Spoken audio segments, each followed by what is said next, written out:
Hello, I am Allison Grace Myers. Thank you so much to the editors of Witness for putting together this virtual reading and launch party. I'm very excited and grateful to be included among all these fantastic writers, so thank you. I will be reading my flash fiction story. It's called Filled to the Rim. It's a very short epistolary piece.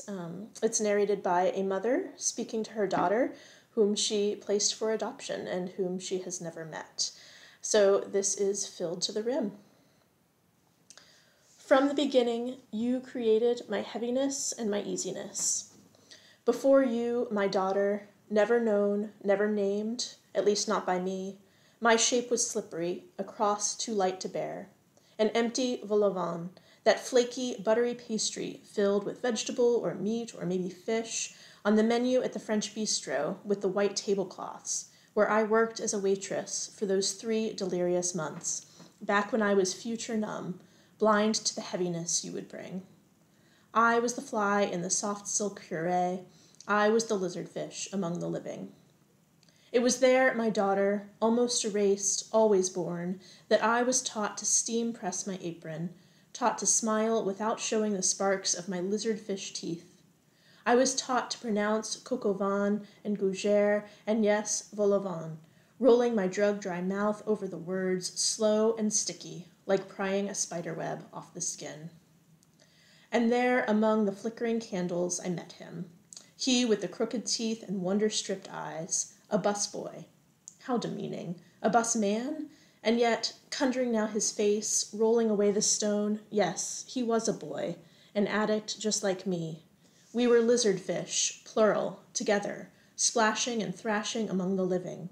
But he was also a prince, mind you, though I admit I did not know him well.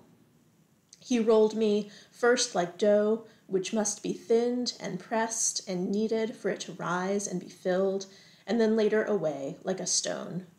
He collected in his steam-pressed apron all the trinkets of my recklessness, the debris discarded in my wake as I slipped from homes to no homes and back. He unearthed me, resurrected. Well, not me, not exactly, not yet, but you. No, my daughter, if you are wondering, do you tilt sometimes your head in wonder as he did? The botanist prince did not know of his creation. He did not know of that replica of goodness that you formed inside me, teaching me how to hold the heaviness and the uneasiness, even as I let you go. You, named beautifully, I am sure, by someone. You that I have known only through the easing of my heaviness, which you yourself created, christened, cratered away.